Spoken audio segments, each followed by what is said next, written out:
There is one type of empath that avoidants cannot walk away from.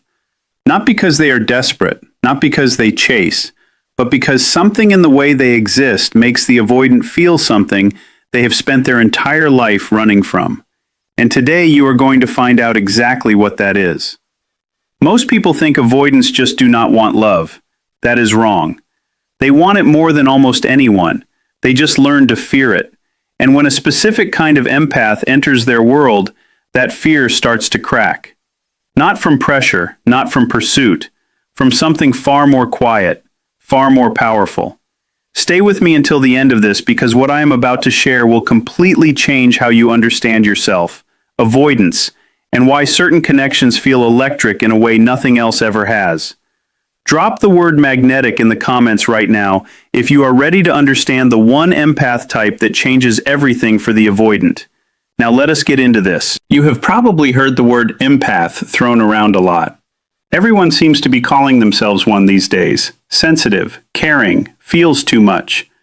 But what most people do not realize is that empaths are not all the same, not even close.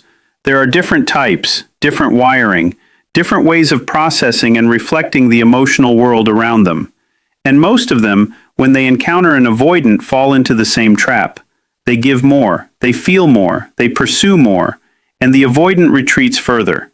It becomes this exhausting loop that drains both people and leaves nothing but confusion and emotional wreckage behind.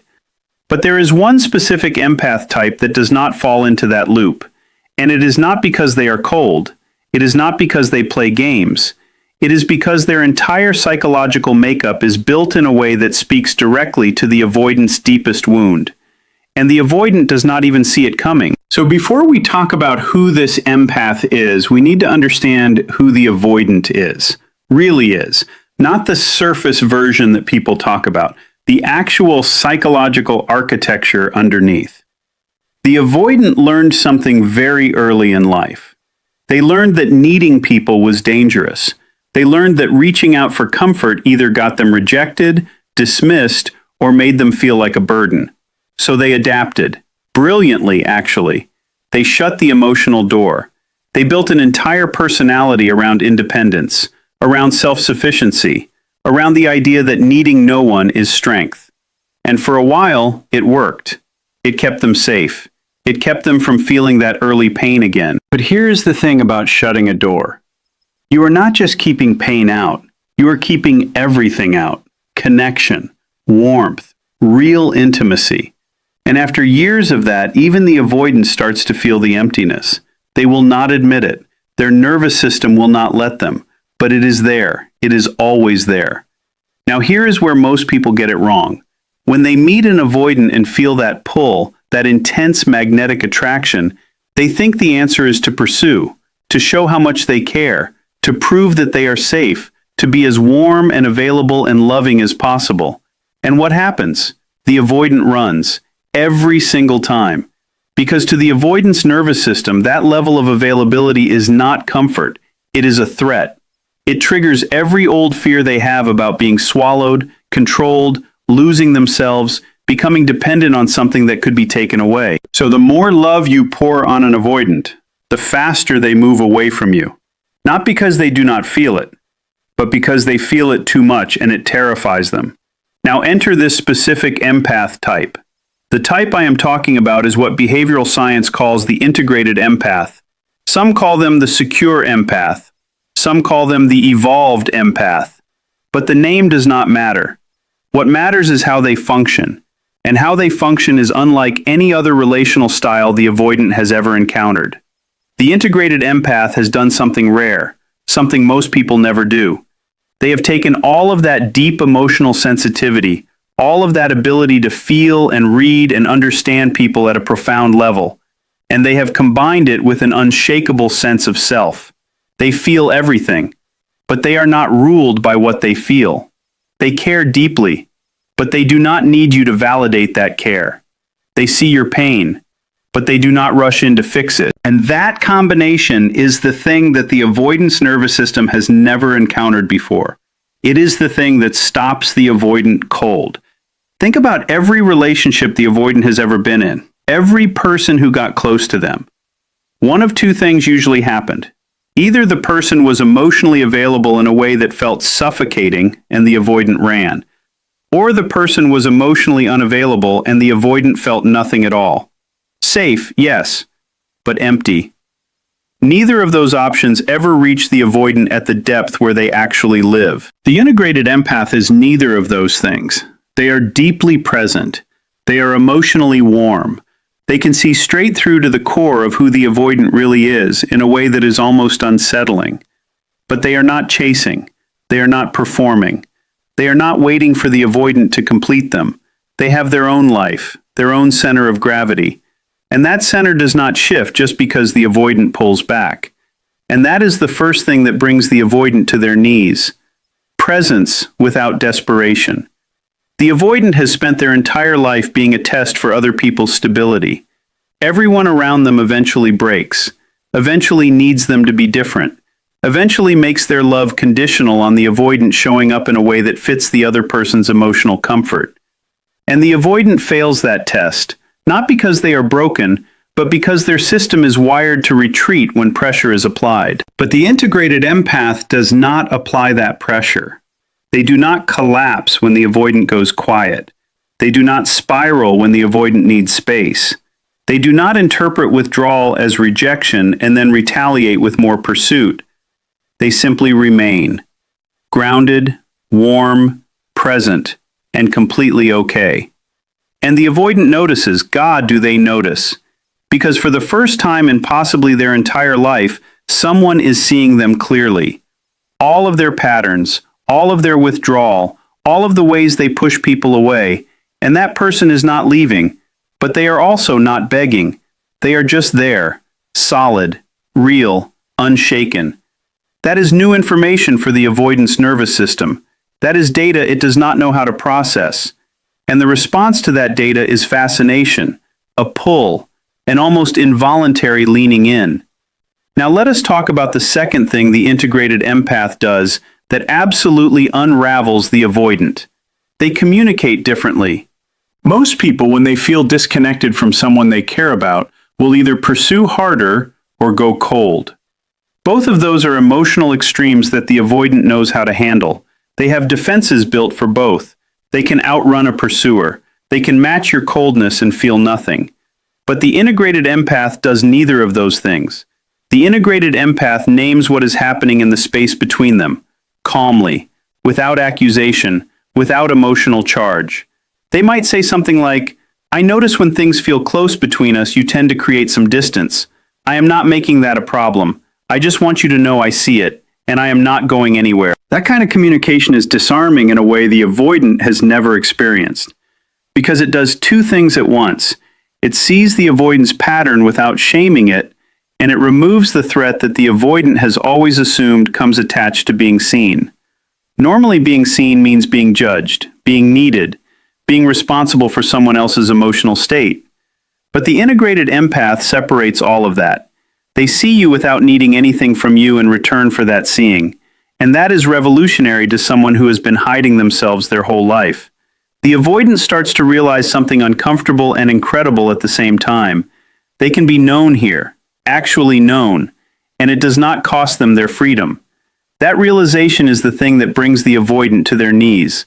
Now let us go deeper, because there is a third element that is perhaps the most powerful of all, and it is the most counterintuitive. The integrated empath honors the avoidant's need for space. Not reluctantly, not performatively, genuinely. Because the integrated empath understands something that most people in relationships never grasp. They understand that loving someone does not mean possessing them. It does not mean requiring constant contact to feel secure. It does not mean that the other person's withdrawal is a statement about your worth. They have done the internal work to separate their sense of self from the behavior of the person they are with. So when the avoidant pulls back, the integrated empath does not chase. They let the distance be. They fill their own world with meaning, with their own pursuits, their own connections, their own aliveness. And they wait, not from a place of playing a game, but from a place of genuine okayness with the rhythm of the relationship. And here's what happens. The avoidant goes into their space expecting the usual. expecting either to be pursued, which will trigger more retreat, or to be abandoned, which will confirm their core belief that closeness always ends in loss. But neither of those things happen. The integrated empath simply continues living, warmly, fully, without visible desperation. And the avoidant does something they almost never do. They come back, on their own, without being pulled, without being guilted, without being chased. They come back because the space was actually given to them freely, and something about that freedom made them want to return to the person who gave it. This is the paradox that avoidants live inside. The tighter someone holds them, the more they need to escape. The more freely they are released, the more they want to return. And only the integrated empath understands this paradox deeply enough to actually live it without it being a manipulation tactic. Because it is not a tactic for them. It is just who they are. And the avoidant feels that. They feel the difference between someone who is giving space as a strategy versus someone who is giving space because they are genuinely whole on their own. One feels like a trap. The other feels like a miracle. Let us talk about the fourth quality, the one that most people overlook entirely. The integrated empath holds the avoidant's potential without projecting it onto them. What does that mean?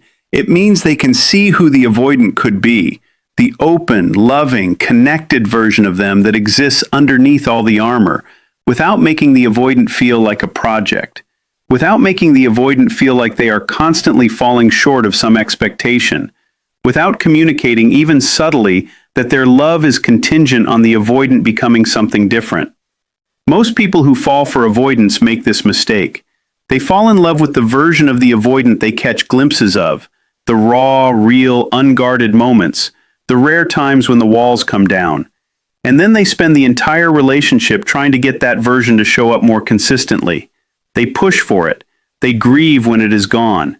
They communicate disappointment when the armor goes back up.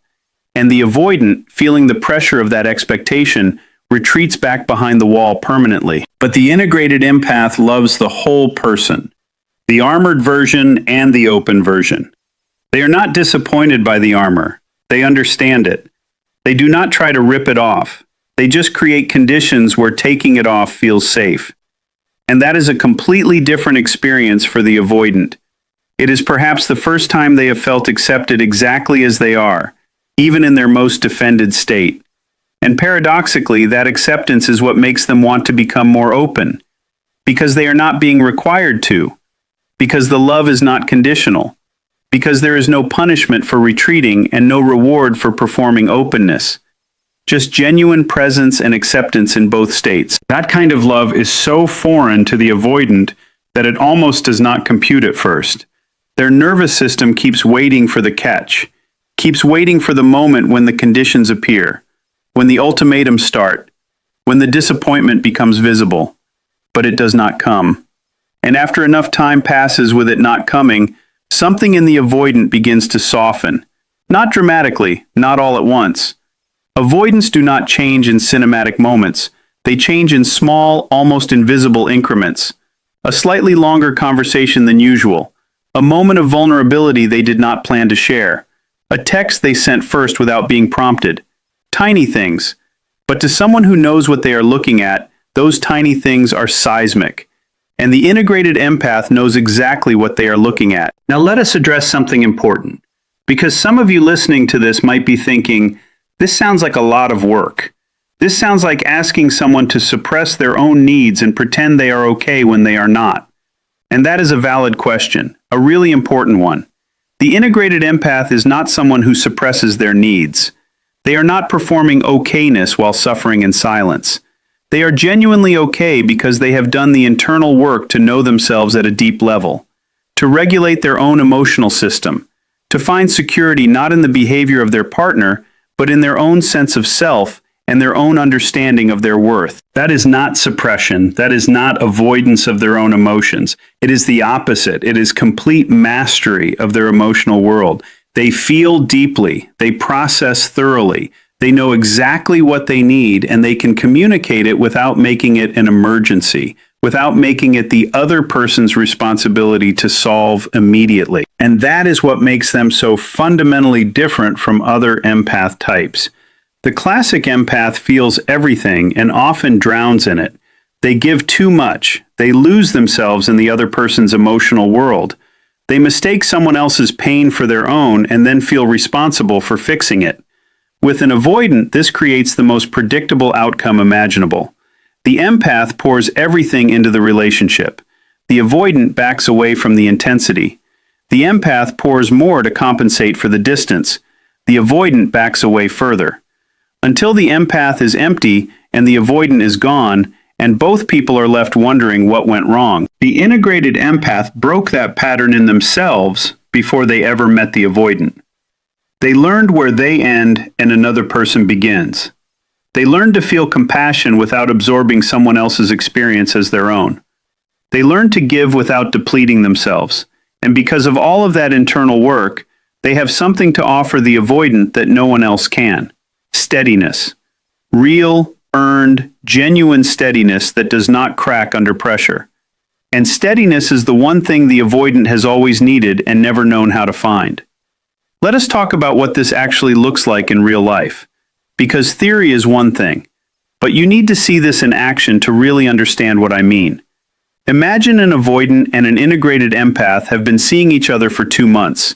Things feel close, maybe too close for the avoidant, so they start pulling back. Texts come slower, plans get canceled, the energy shifts.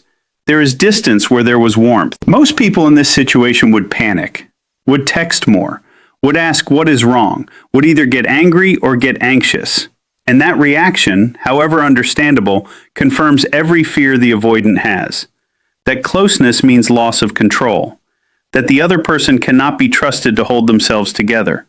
That getting closer will eventually mean being responsible for someone's emotional survival. But the integrated empath does something different. They notice the shift. They feel it. They are not numb. But they do not spiral. They might send one simple message, something warm, something that communicates, "I see you and there is no pressure here." And then they let it go. They go live their life. They see their friends. They work on their passion project. They do the things that fill them up. And they do not measure their worth by whether or not the avoidant responds quickly. A few days pass. The avoidant, used to either being chased or being abandoned, is receiving neither. Just warmth with no pressure. And something curious starts to happen. The avoidant starts thinking about the integrated empath. Not out of obligation, not out of guilt, out of genuine curiosity and pull. They find themselves wondering what this person is up to, missing the quality of their presence, remembering moments from their time together that felt different from anything else. And they reach out, their own, on their own terms, at their own pace. And when they do, the integrated empath responds with warmth, not with punishment for the distance, not with a passive-aggressive comment about how long it took, not with an emotional download of all the anxiety they managed during the silence. Just warmth. Just genuine pleasure at being in contact again. No drama attached. And the avoidant notices that too, that there is no emotional debt here, that pulling back did not result in punishment, that the safety they always thought was impossible in a close relationship might actually exist in this one. That is the moment the avoidant falls, not in a dramatic way, but at a cellular level, in the deep part of them where decisions are made before the conscious mind even knows it. Now I want to talk about something that often gets missed in these conversations, the effect of this dynamic on the integrated empath themselves. Because here is the truth. Being an integrated empath in relationship with an avoidant is not effortless. It requires tremendous self-awareness. It requires constant checking in with themselves, asking themselves honest questions. Am I genuinely okay with this pace? Or am I performing okay because I am afraid of losing them? Am I giving space because I believe in their process, or because I am afraid of asking for what I need? Am I genuinely growing here, or am I slowly shrinking? The integrated empath has to stay honest about those answers, because the difference between being an integrated empath and being a self-abandoning empath is that honesty. The moment they start suppressing genuine needs to keep the avoidant comfortable, They have crossed a line that will eventually break them and the relationship. The integrated empath knows they have needs too, real ones. They need communication. They need some consistency. They need to feel chosen. And they can communicate those needs, not as demands, not as ultimatums, but as honest expressions of who they are and what makes them feel alive in a relationship. And the avoidant, for the first time, encounters someone who can advocate for themselves without it feeling like an attack. Someone who says, "Here is what I need," from a place of self-knowledge rather than emotional desperation. And that too is disarming, because the avoidant cannot dismiss it as neediness, cannot frame it as someone trying to control them. It is just a person, clear-eyed and grounded, saying, "Here is who I am." And the avoidant has to decide, do they want to show up for that or not? And because the integrated empath's self-worth is not dependent on the avoidant's answer, they can hold that question with open hands. And that open-handed holding is perhaps the most powerful thing of all. Let us talk about why this matters beyond just romantic relationships. The integrated empath does not just change the avoidance experience of love, they change the avoidance experience of themselves. Because being truly seen by someone, being held with warmth and without judgment, being given space without being abandoned, being loved without being consumed, all of that begins to shift the avoidant's internal story. Their core belief that needing people is dangerous starts to crack, slowly. But crack it does, and through that crack something enters that may never have been there before. The possibility that intimacy is survivable, that vulnerability will not destroy them, that they can be known and still be free. That is an extraordinary gift, not just for the avoidant, but for the world.